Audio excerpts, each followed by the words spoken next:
जाना हो, देव यात्रा देव के पास जाना हो, देव के पास में जाना हो, गुरु के पास जाना हो। सुनो पहले, समझ में आएगी नहीं भैया? बोलने से जागृति नहीं आती है, सुनने में भी जागृति रखें। क्या समझ में आया? देव के दर्शन करना हो, समझ में आए? अपने गुरु के पास जाना हो, कोई चर्चा शंका समाधान वगैरह जो भी कुछ हो, चर्चा करना हो, सुनना हो, समझना हो, ख्याल में आए? जो परम संयमी है, परम संयमी शब्द का उपयोग किया गया है, उसकी व्याख्या नीचे दी जाएगी, फुटनोट में बताई गई है, आप वहां देख सकते हैं, अपन पढ़ेंगे भी। गुरु यात्रा, गुरु के पास जाना हो। अशोक भैया 28 मूल गुणों में मूलराज के 5 जो है समितियां होती हैं, उनकी चर्चा यहाँ कर रहे हैं। उसमें ईरिया समिति नाम का पहला समिति का पहला है। अब देखिएगा यहाँ आप थोड़ा लाइन पर नहीं थे उस समय, देखिएगा कर देती जो गाथा है, उस गाथा का आचार्य कुंकुम देव ने जो अर्थ किया है, जो बताया है गाथा के अंदर, मूलराज चलते मार्ग दिन में, मूल गाथा पढ़ रहा हूँ आपके सामने, ले रहा हूँ। मूलराज चलते मार्ग दिन में, देख आगे की मही, प्रासुक धुरा जितनी, उन्हें ही समिति ईरिया है कही है। ईरिया समिति किनको होती है?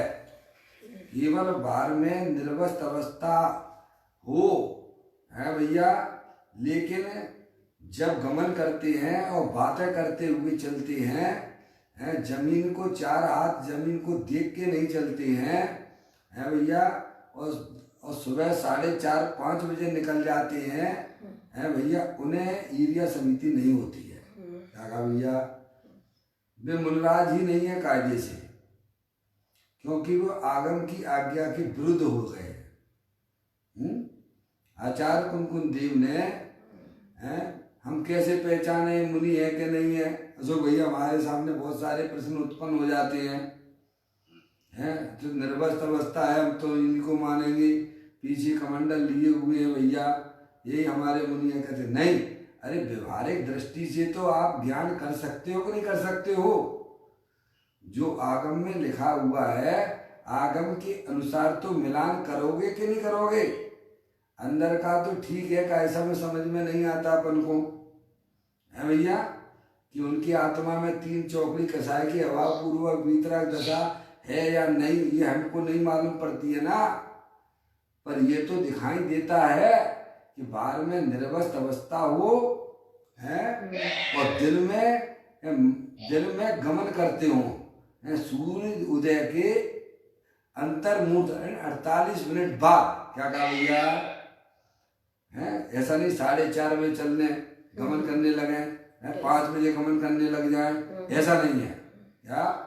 और बातें करते दिन भी है, दिन भी है और गमन भी कर रहे हैं, लेकिन 4 हाथ जमीन को भी देखकर चल रहे हैं। समझ में आया भैया? तो वह भी उनकी समिति नहीं पल रही है। क्या भैया? इतना व्यवहारिक दृष्टि से तो ज्ञान किया ही जा सकता है ना। अपन है, बच्चे होते हैं, बच्चियों की शादी करने के लिए जाते हैं, तो व्यवहारिक दृष्टि से कुछ देखते हो कि नहीं देखते हो? अंदर उसके मन में क्या चल रहा है वो बात एक अलग है। अशोक भैया अपन बच्चियों की शादी करते हैं, तो बाहर से कुछ देखते हो कि नहीं देखते हो? तभी करते हो ना। अंदर में उसके क्या चल रहा है वो बात एक अलग की बात है। व्यवहारिक दृष्टि से तो हम आप पहचान कर सकते हैं ना। तो जिनवाणी हमें बताती है, पहले हमें उनका ज्ञान हो। पहले मुनराज किसे कहते हैं? जो दिन में 4 हाथ जमीन को देखकर गमन करते हैं, उन्हीं मुनराजों को ईरिया समिति होती है। क्या भैया? ये तो व्यवहारिक वाली बात हो गई। इसके विरुद्ध जो भी क्रियाएं होती हैं, ऐसे हमें समझ लेना चाहिए वो आगम से प्रमाणित नहीं है। उसके जीवन में ईर्ष्या समिति नहीं पल रही है। ये अपना एक थर्मामीटर है कि नहीं है? बोलो हाँ या ना। अशोक भैया क्या कहा? आपको आवाज थोड़ी बराबर नहीं आ रही क्या? जिनवाणी माता जो एक व्यवहारिक ज्ञान करा रही है, उसके अनुसार श्रावक की अथवा मुनि की लीजिए मुख्य रूप से, श्रावक की बात थोड़ा छोड़ दीजिए आप। पंच परमेष्टि में श्रावक नहीं आते हैं, पंच परमेष्टि में साधु परमेष्टि आते हैं। वे हमारे पूजनीय हैं, वे हमारे अर्घ चढ़ाने लायक हैं। श्रावकों को अर्घ नहीं चढ़ाया जाता है। समझ में आया भैया? मुनराज ही है। वैसे तो आप पूजा में भी पढ़ते हो, मुनराज श्रावक की प्रतिष्ठा साच गुण लख लीजिए। क्लियर है ना भाई बात? यहाँ तो अपन को मुनराजों की बात की मुख्यता से बात चल रही है। समझ में आप? मूल में ही अगर भूल हो जाएगी तो हमारा मनुष्य पर्याय व्यर्थ में ही चला जाएगा। आगम के अनुसार मुनराजों को भैया पहचानना ये हमारा कर्तव्य है। अरे समंतभद्र आचार्य देव ने तो अरिहंत परमात्मा की भी परीक्षा ली है। ख्याल में आता है कि नहीं आता है? हमें लगता है कि भैया तुम श्रावक और मुनराज की परीक्षा लोगे भाई। हैं भैया, क्यों नहीं लेंगे भाई? हैं आप एक घड़ा मिट्टी का 100 रुपए का खरीदने जाते हो, बिना परीक्षा करे लेके आ जाते हो क्या? क्या बहन जी? हैं मटका लेने जाते हो तो उसकी पूरी परीक्षा करते हो कि नहीं करते हो? 100 रुपए की मटका लेने में इतना ज्ञान लगाते हो आप, है भैया। और जहाँ अपना अनंत एक पर्याय, मनुष्य पर्याय कितनी कीमती है भैया। और केवल ऐसी कर लेना श्रद्धान है, जिसके पीछे हमारा अनंत अनंत काल निर्धारित हुआ करता है। व्यवहारिक ज्ञान की बात चल रही है। समझ में आया भैया? इसीलिए बराबर जैसा आगम में लिखा हुआ है वैसे बाहर में मुनराज का स्वरूप होना ही चाहिए।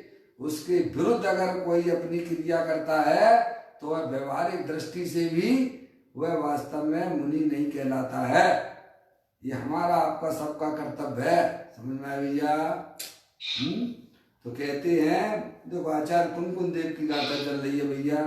2000 वर्ष पहले आचार्य कुनकुन देव ने इस गाथा को लिखा। पंचम काल के थे आचार्य कुनकुन देव। ये मत कहना कि भैया ये चौथे काल की बातें हैं। ख्याल में आया भैया? गाथा है, मुनराज चलते मार्ग दिन में देख आगे की मही, प्रासुक दुराज जितनी उन्हें ही समिति ईर्ष्या है कही। क्या ईर्ष्या समिति किन्हें होती है? मुनराज की बात चलती है भैया। जो श्रवण प्रासुक, श्रवण यानी मुनराज, दिगंबर मुनराज भैया, प्रासुक मार्ग पर दिन में प्रासुक मार्ग पर दिन में सूरज निकलता है ना, सूरज के 48 मिनट बाद दिन में वो दिन चालू होता है भैया। ध्यान रखिए, दिन कब होता है और रात कब होती है पता है ना?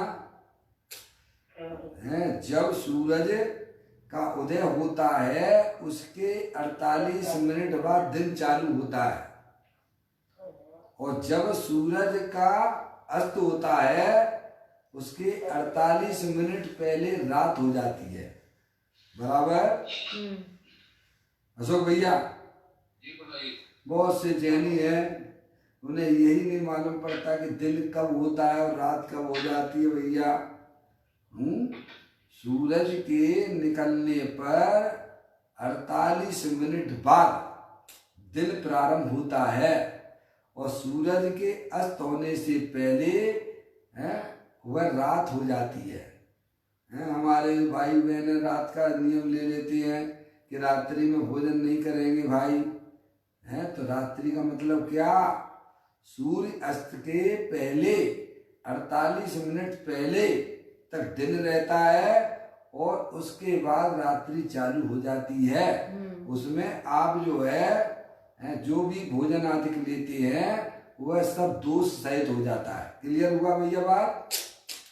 ऐसे ही मुनराज जो है बिहार कब करेंगे और बिहार कब रोक देंगे, क्या दिन में ही बिहार करते हैं।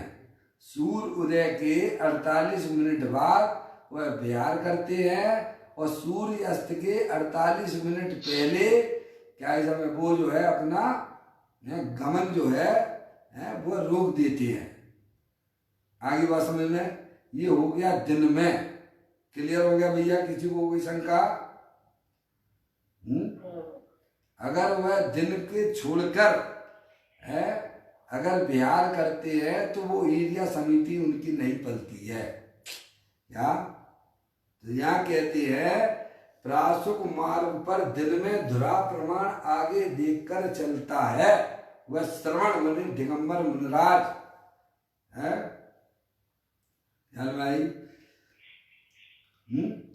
अब दिन में, दिन का कहने का मतलब क्या है, उस समय जब सूरज का उदय हो जाता है उसके 48 मिनट बाद वह है भैया वह जमीन अपने आप प्रासुक हो जाती है।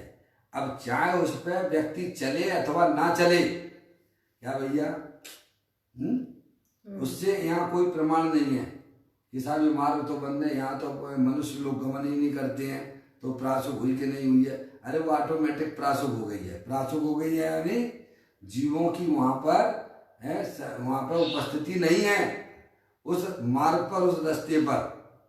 क्या और जैसे ही रात्रि होने लगती है वहां वह जीव जो है ऑटोमेटिक वहां उपस्थित हो जाते हैं।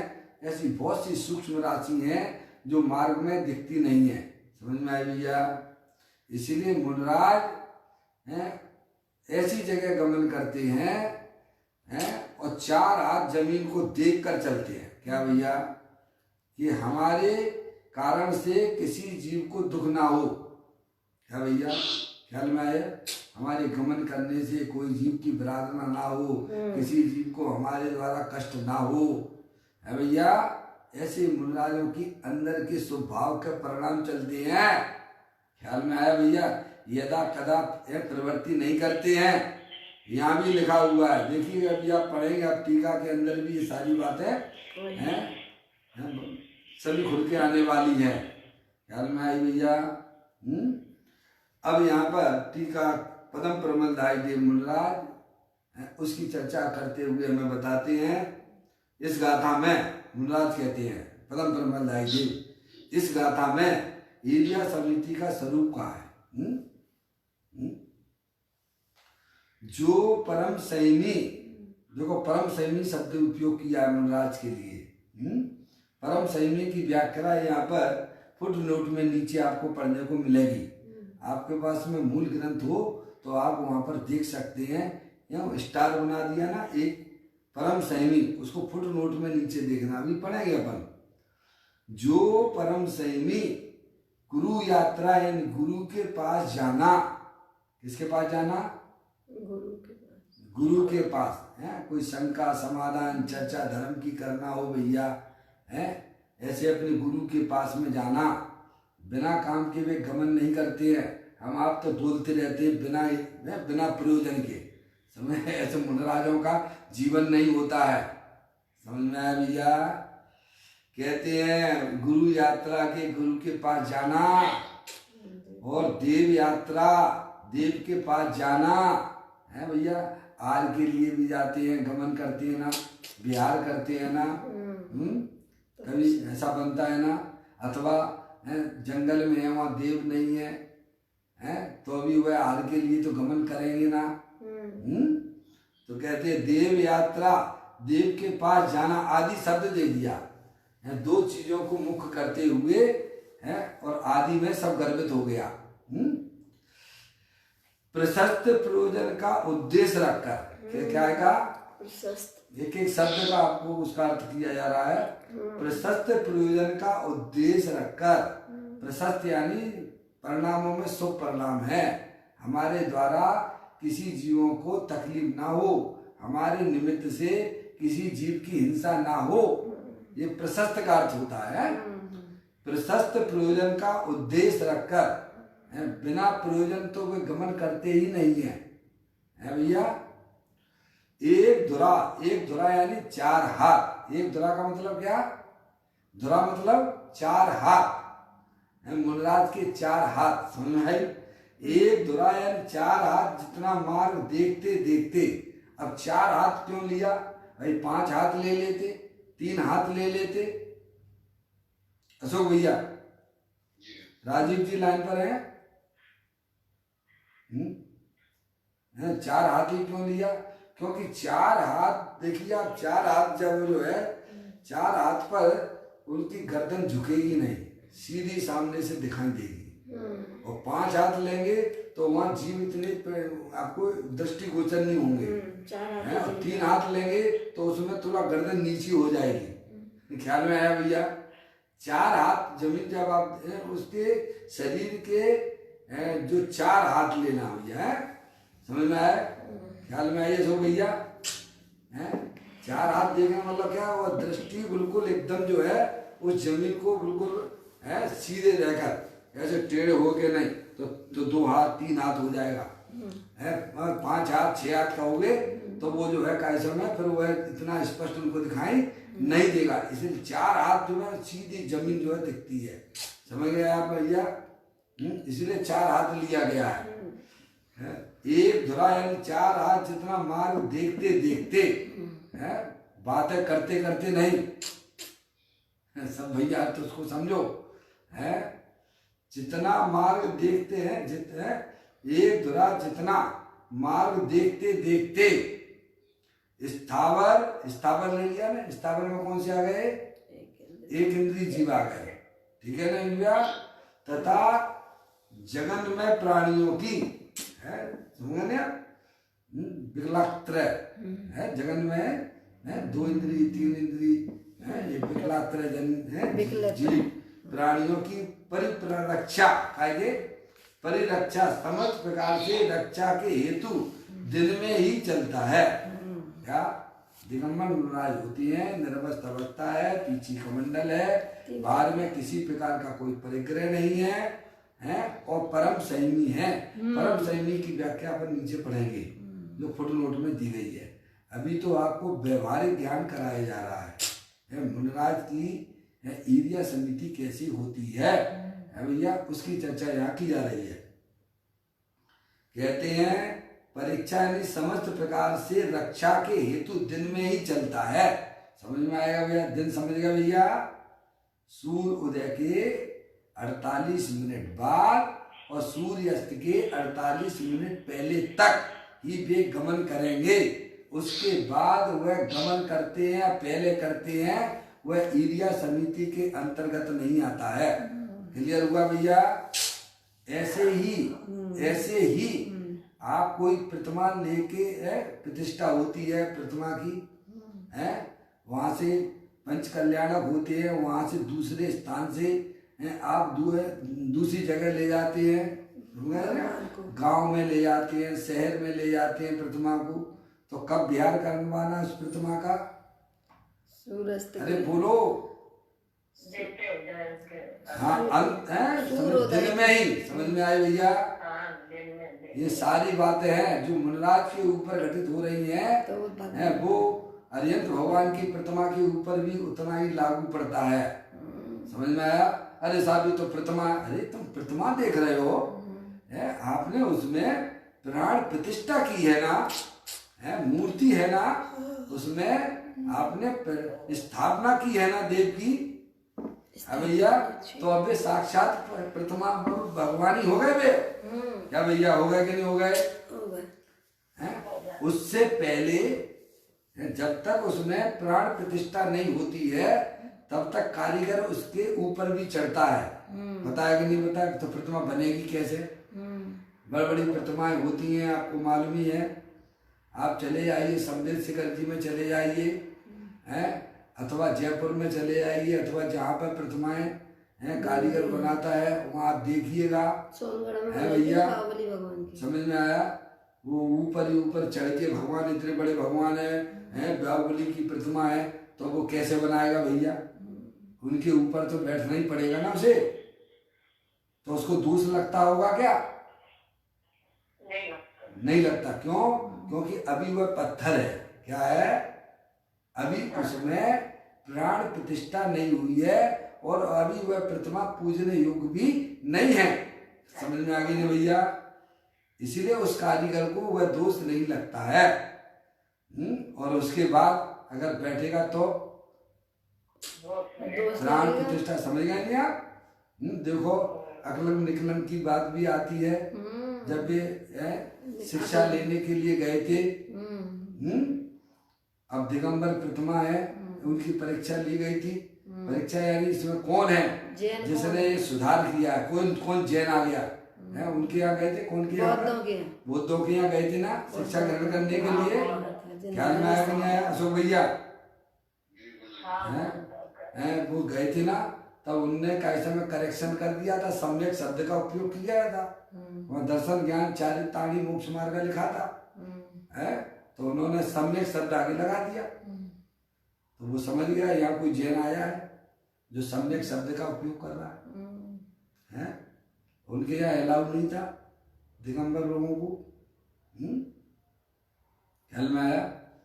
लेकिन अब कौन है जिसने इस शब्द का उसमें जो है सुधार किया है?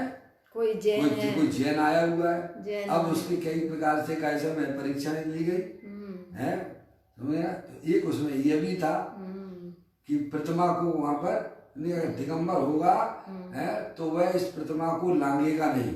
क्या भैया ख्याल आती? सारी घटना ख्याल में आती है कि नहीं?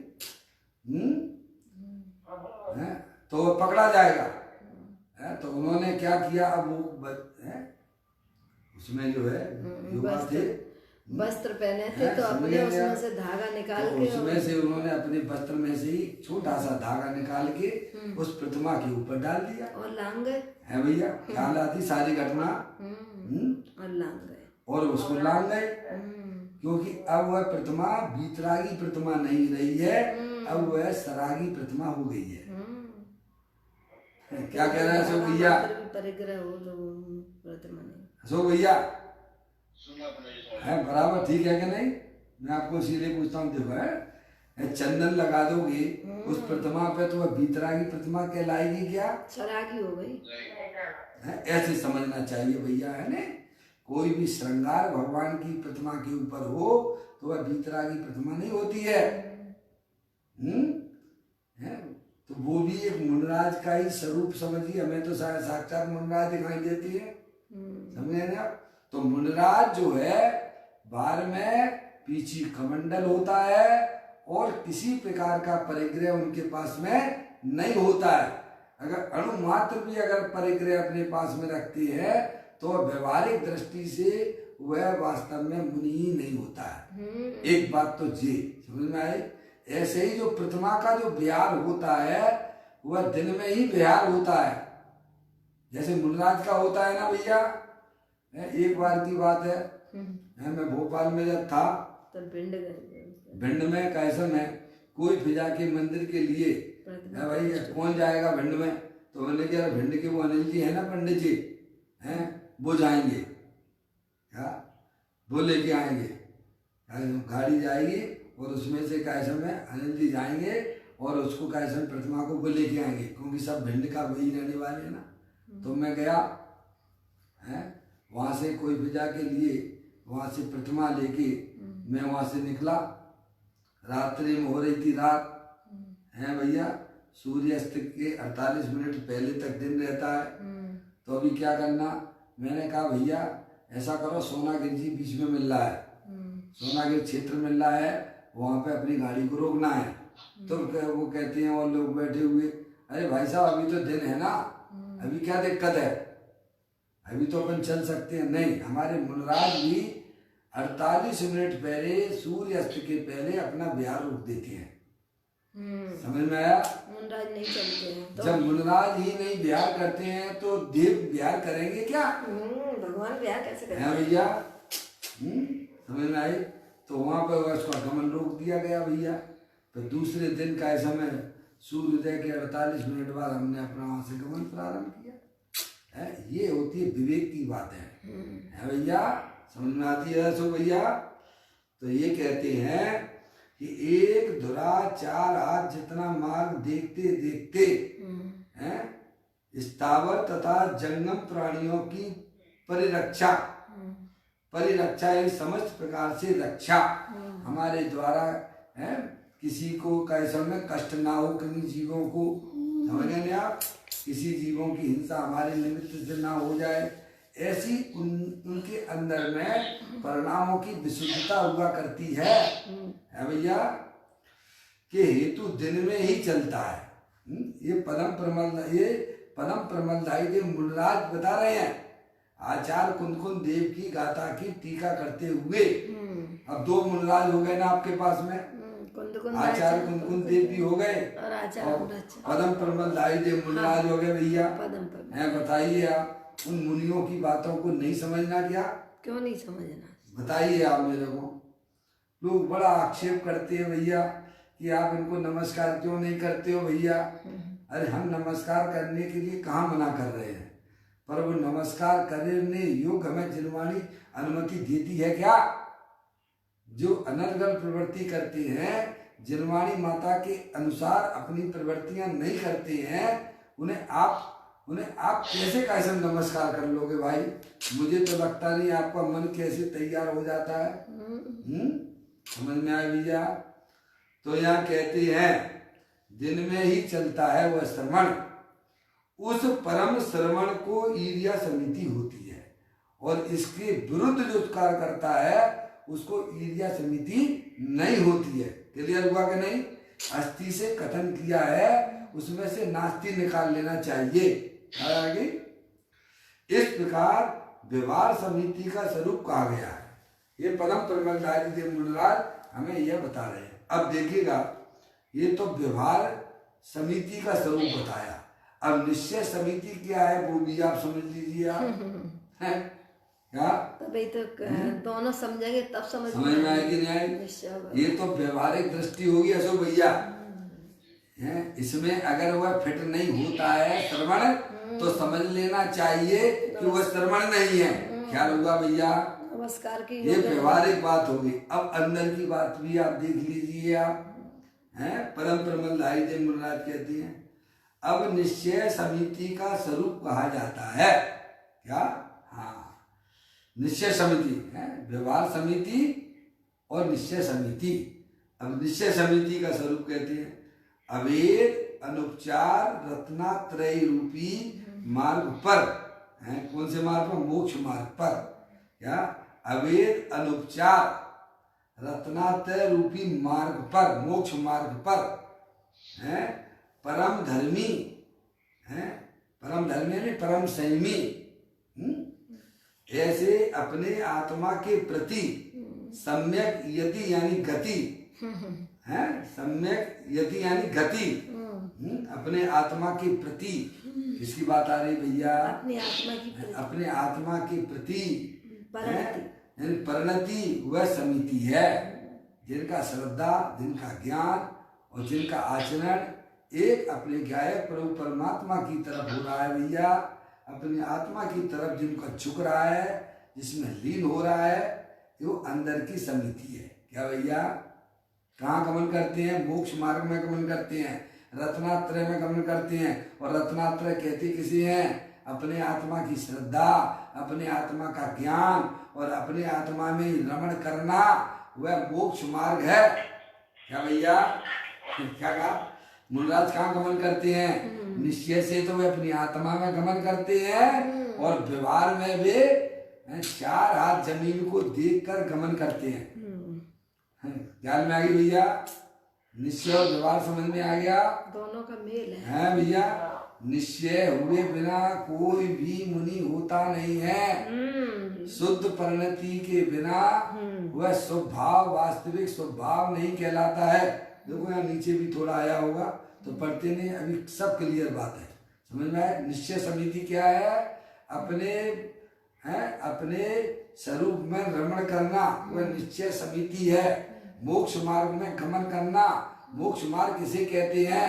अपने आत्मा का श्रद्धान, अपने आत्मा का ज्ञान और अपने आत्मा में रमणता है, वह निश्चय समिति है। क्या भैया समझ गए आप? और फिर जब तक पूर्ण वीतराग दशा नहीं होती है मुनिराज के, जो अल्प शुभराग है 28 मूल गुण का पालने का जो परिणाम है, जैसा आगम में दिया गया है उस प्रकार अपनी प्रवृत्ति करते हैं, वह व्यवहार समिति कहलाती है।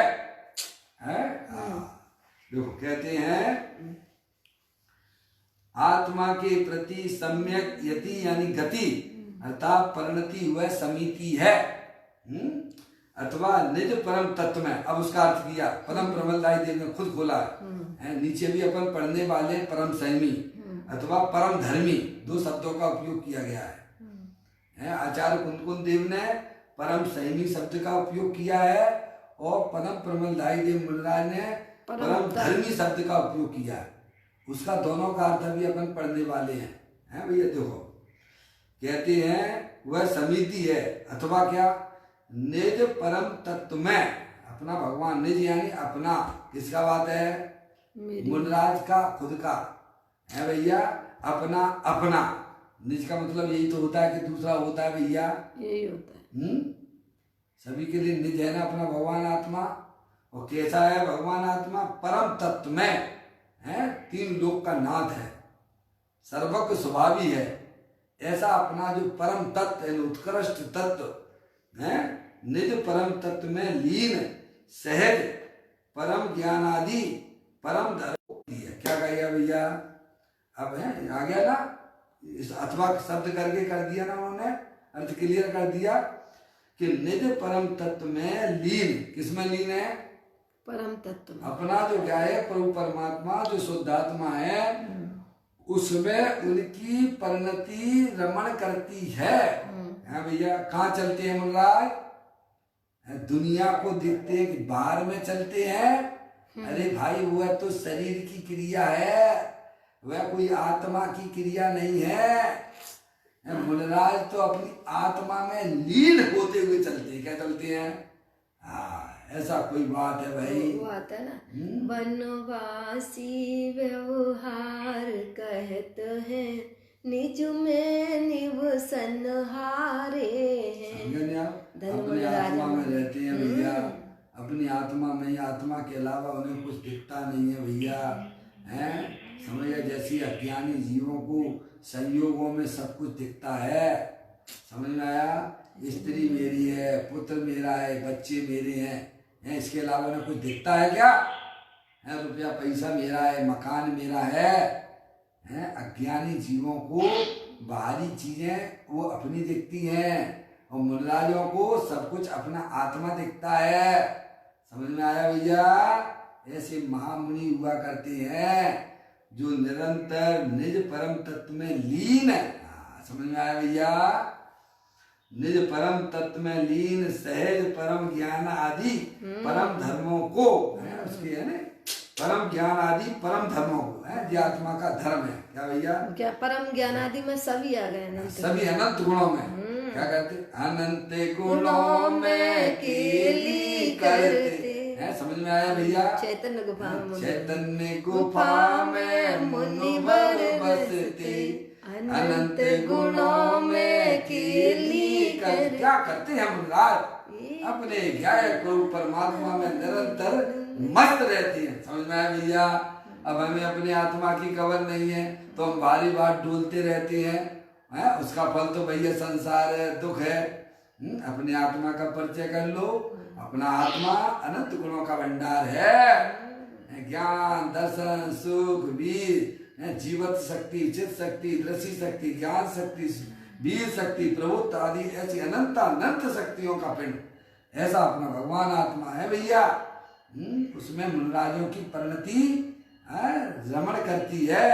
मुनिराज अपने आत्मा के साथ में खेलते हैं। समझ में आया? अज्ञानी जीव बार बार पंच इंद्रिय के विषयों में खेला करता है, उसका फल तो दुख है और उसका फल आगे संसार है भाई। कहते हैं निज परम तत्व में लीन सहज परम ज्ञान आदि परम धर्मों को सहती यानी मिलन, संगठन वह समिति है। समझ में आया भैया? ये निश्चय समिति है और व्यवहार समिति है, दोनों समितियों का यहाँ ज्ञान कराया जा रहा है। ये समिति चल रही है ना। अब देखिए यहाँ फुटनोट में परम संयमी शब्द का उपयोग किया गया है।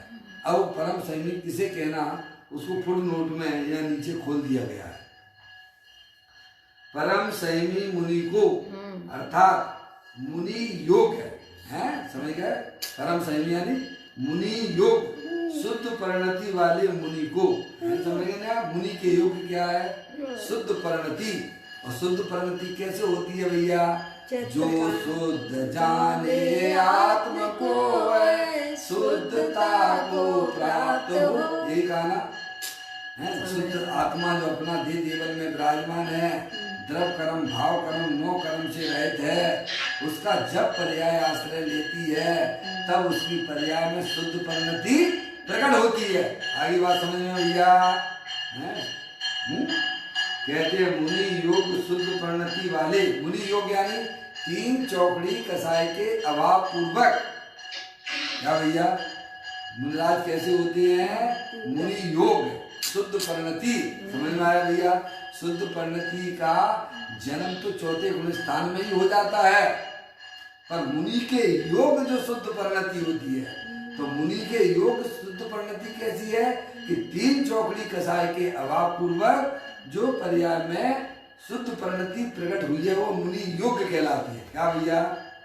वो लेवल से देखिए आप। अरे मुनिराजों को मुनि योग, श्रावक के योग शुद्ध परिणति है भैया, ऐसे मुनि योग शुद्ध परिणति। समझ में आई? तो कहते मुनि योग शुद्ध परिणति वाले मुनि को है, जिसको अपनी आत्मा का आश्रय नहीं है भैया, वह वास्तव में वह मुनि होता ही नहीं है। पहली बात तो ये, कायदे वाली बात तो ये है। क्या भैया? समझ में आई अशोक भैया? जिसको अपने आत्मा का आश्रय नहीं है भैया, वह वास्तव में वह मुनि ही नहीं है, शुद्ध परिणति वाला होना चाहिए। और शुद्ध परिणति होती है अपना जो शुद्धात्म स्वरूप वस्तु है, जब पर्याय उसका आश्रय लेती है तब उस पर्याय में वह शुद्ध परिणति प्रकट होती है। समझ में आया भैया? वह मुनि कहलाता है। कहते हैं मुनि योग शुद्ध परिणति वाले मुनि को मुनि योग है।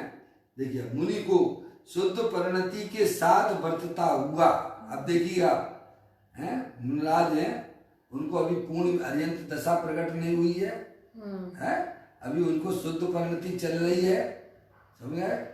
तो बीच में जो शुभराग रहता है ना, जब तक अर्यंत अवस्था नहीं हुई है, अभी उनके बीच में राग है, किंचित राग विद्यमान है। अगर पूर्ण जो है शुद्धता प्रकट हो जाए तो वह तो फिर तो क्या कहलाएंगे? अर्यंत भगवान बन जाएंगे। क्या हो जाएंगे? समझ में आए? जब उनकी पर्याय में पूर्ण शुद्धता प्रकट हो जाती है तो वे अर्यंत परमात्मा होती है। अभी मुनिराज हैं, उनकी पर्याय में 3 चौकड़ी कसाय के अभाव पूर्वक प्रचुर स्वसंवेदन अपनी आत्मा का चल रहा है भैया, उससे शुद्ध परिणति चल रही है। और अभी उनके बीए पर्याय में अभी किंचित शुभराग 28 मूल गुण का पालने का परिणाम उनके पर्याय में अभी शेष है। समझ में आया भैया? देखो यहाँ इस शब्द का उपयोग किया गया है, शुद्ध परिणति के साथ है नहीं भैया, वर्तता हुआ जो हट रहित ईर्ष्या संबंधी स्वभाव जो है उनकी पर्याय में हट रहित होता है, हट सहित नहीं होता है। स्वभाव के परिणाम जो मुनिराज जो 28 मूल गुण को जो पालने का जो स्वभाव होता है मुनिराजों के, वह कैसा होता है? हट रहित होता है। जबरदस्ती कोई पालने की बात नहीं है। अब क्या करें भैया, अब तो हमने कैसे दीक्षा ले ली है, अब तो हमें पालना ही पड़ेगा, ऐसा हट नहीं होता है। समझ में आए? उनको सहज वह स्वभाव 28 मूल गुण पालने का वह उनका जीवन सहज होता है।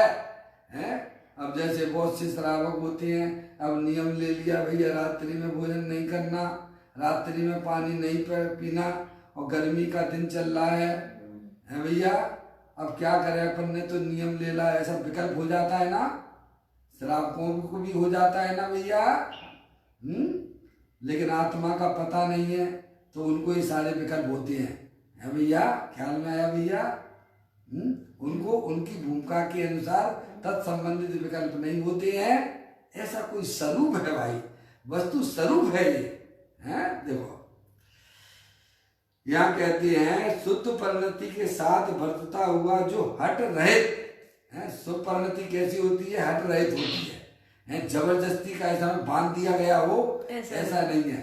समझ में आया भैया? तो हट रहित, ईर्ष्या संबंधी, गमन संबंधी, चलने संबंधी, सुख उपयोग व व्यवहार ईर्ष्या समिति है। किसको? जो मुनराजों के परिणामों में शुभ भाव होते हैं, या 28 मूलगुण पालने के जो परिणाम हट रहित होते हैं, उन्हें व्यवहार से उस शुभ भाव को व्यवहार से ईर्ष्या समिति कहते हैं। चलने का होता है, व्यवहार करने का होता है।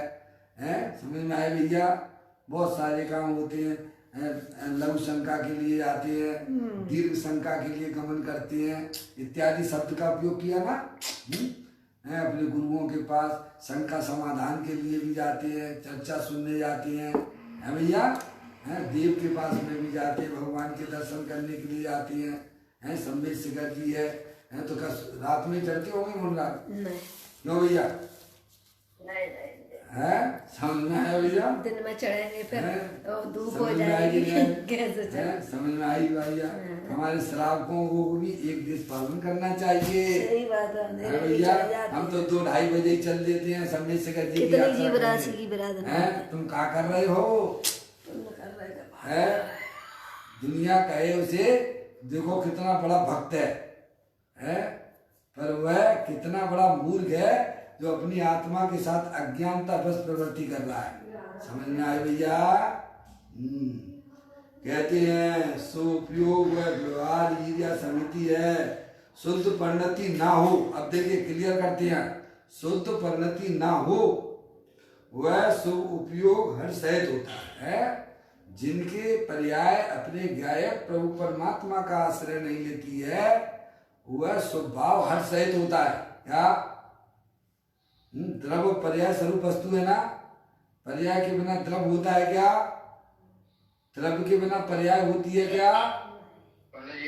हाँ जी बोलिए। समय शिखर जो है सारी यात्री जो है, हाँ वो तो रात को करते हैं यात्रा 1 बजे से 2 बजे से। हाँ तो करते हैं, तो क्या यही तो है, अज्ञानता है अशोक भैया। नहीं क्या कोई सूर्य वगैरह बाद भी करते हैं कुछ लोग?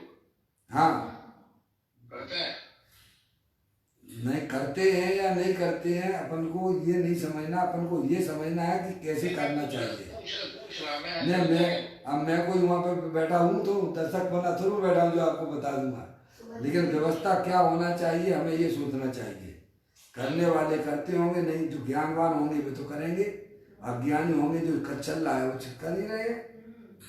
वस्तु स्वरूप क्या है ये हमें ख्याल करना चाहिए। दिन में क्यों करना चाहिए, रात में क्यों नहीं करना चाहिए, उसका हेतु उसका कारण हमें ज्ञान होना चाहिए। है भैया अशोक भैया? अब कौन करता है कौन नहीं करता है ये हमारा विषय नहीं है। क्या भैया? हमारा विषय ये है कि हमें यात्रा कब करना चाहिए, हमें अपना लोटा छाड़ना है। दूसरा क्या करता है क्या नहीं करता है वो अपने परिणाम को भोगेगा ना अशोक भैया। हम आगम के विरुद्ध चलेंगे है भैया, तो उस परिणाम का भोगी कौन होगा? है आपको ही उसका फल मिलेगा परिणामों का भैया। है आप गलत प्रवृत्ति करोगे तो वह फल भी आपको ही मिलेगा, और सही प्रवृत्ति करोगे वह फल भी आपको ही मिलेगा। है भैया? आगम क्या कहता है ये हमें समझने की बात है।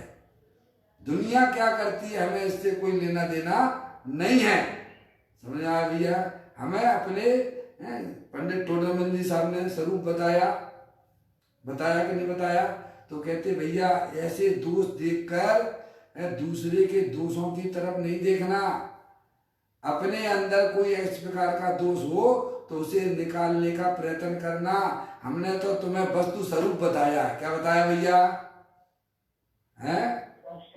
बस ये समझिए भैया, कौन क्या करता है कैसे करता है भैया अपन को इससे क्या लेना देना है अशोक भैया? है समझ में आया? पूरे कुएं में भांग पड़ी हो तो अपन क्या कर सकते हैं भैया? अपन को तो अपना लोटा छानो, अपने परिणामों को संभालो है भैया। यहाँ यह बताया जा रहा है, देखिएगा फुटनोट में, शुद्ध परिणति ना हो, है शुद्ध परिणति ना हो, है अपने ज्ञायक प्रभु परमात्मा का जब तक जीव को आश्रय नहीं है, तब तक उसकी शुद्ध परिणति प्रकट नहीं होती है। समझ में आया?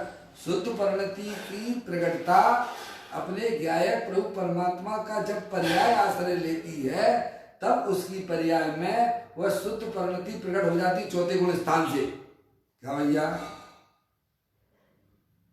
अशोक भैया? और वह बढ़ती बढ़ती श्रावक के रूप में 2 चौकड़ी कसाय की हवा पूर्वक शुद्धता होती है। मनराजों को 3 चौकड़ी कसाय की हवा पूर्वक शुद्ध परिणति होती है। मुनि योग शुद्ध परिणति लिए ना, तो कहते शुद्ध परिणति ना हो वहां शुभ उपयोग हर सहित होता है। जब पर्याय अगर अपने ज्ञायक प्रभु परमात्मा का अवलंबन नहीं लेती है और बाहर में जो व्यवहार शुभ भाव होता है, जैसे बहुत से जीव हैं भैया, भगवान की पूजा करते हैं, भक्ति करते हैं, दया के दान आदि जो भी है भैया, बाहर में कैसा में अभक्ष का सेवन नहीं करते हैं भैया, लेकिन वह स्वभाव तो है, लेकिन वह स्वभाव वास्तविक स्वभाव कब कहलाएगा? जब उस पर्याय में आत्मा का अवलंबन चल रहा हो। नहीं उसे स्वभाव भी स्वभाव नहीं कहते, उसे व्यवहार ही नहीं कहते हैं। बहुत से हो जाते हैं, मुनि हो जाते हैं, भावुक हो जाते हैं भैया। चलो भैया भीड़ लगी हुई है, मुनराज का प्रवचन सुना उन्होंने और भाव हो गए, अरे भैया संसार में कुछ नहीं रखा है, चलो भैया मुनि हो गए। ऐसे बहुत सी चीज हो जाती है ना, पर उनके परिणाम में कसाय की मंदता हुई है। वे भी व्यवहारिक दृष्टि से 28 मूल का पालन करते हैं, पर उन परिणामों को, शुभ भावों को निश्चय शुद्ध परिणति के अभाव में वह शुभ भाव वास्तव में व्यवहार समिति नाम पाता नहीं है। क्या कहा भैया? जब तक शुद्ध परिणति प्रकट नहीं होती है और पर्याय में शुभ भाव है, उसे व्यवहार समिति नहीं कहते हैं। शुद्ध परिणति के साथ में जो 28 मूल गुण पालने का जो परिणाम है वह व्यवहार समिति कहलाता है। क्या भैया? ऐसा कोई वस्तु स्वरूप है भाई, अपन को तो वस्तु स्वरूप समझना चाहिए भैया। जब तक हमें वस्तु स्वरूप का ज्ञान नहीं होगा तब तक हमारी परिणति में अज्ञानता चल रही है, और अज्ञानता का जो है दोष महादोष कहलाता है। क्या कहा भैया? दोष ही नहीं है, महादोष है। देखिएगा यह स्वयं लिख रहे हैं, परम प्रमलदायी देव मुनिराज स्वयं लिख रहे, पढ़ो ना गाथा भैया, देखो ना। कहते हैं शुद्ध परिणति ना हो वहां शुभ उपयोग हर सहित होता है। कैसा होता है शुभ भाव? अब क्या करें भैया, अपन मुनि है तो अपन को अब तो पालना ही पड़ेगा भैया। वह स्वभाव हट सहित हो जाता है भैया, और वह शुभ उपयोग तथा व्यवहार समिति भी नहीं कहलाता। क्लियर कर दिया उन्होंने।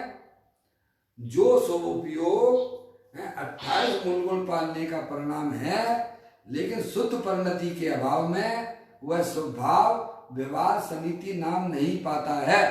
शुद्ध परिणति के साथ में जब तक पूर्ण वितराग दशा मुनराजों को सर्वक दशा प्रकट नहीं हो जाती है, बीच में 28 मूल गुण पालने का वह स्वभाव रहता है, उस स्वभाव को व्यवहार समिति कहते हैं। और शुद्ध परिणति जो प्रकट हुई है वह निश्चय समिति है।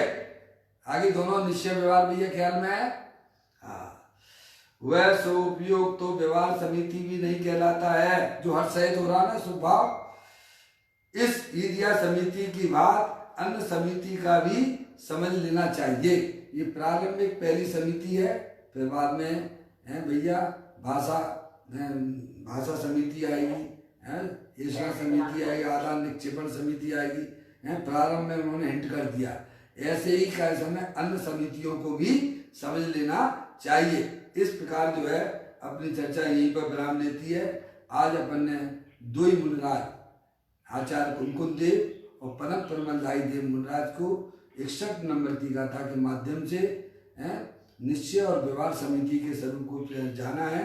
कल इसी गाथा के ऊपर पूज्य गुरुदेव श्री कांजी स्वामी प्रवचन रतन चिंतामणि के माध्यम से हमें इस बात को समझाएंगे। समय अपना हो गया। निज निधि निज में बताई ये अनंत अनंत उपकार है, उसके लिए जिन वाणी माँ को वंदना सतबार है, वंदना सतबार है। 9 बार नमो कर्म।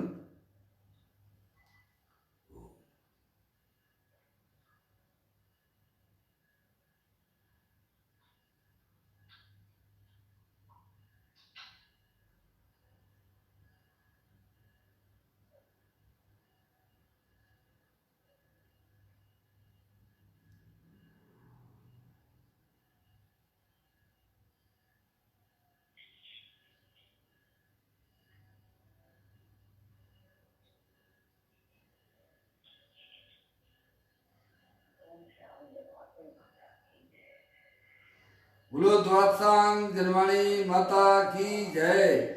महान जैन धर्म की जय। सभी साधर्मी आत्मार्थी बंधुओं को सादर जय जिनेन्द्र भैया। जय जिनेन्द्र, जय जिनेन्द्र, जय जिनेन्द्र, जय जिनेन्द्र।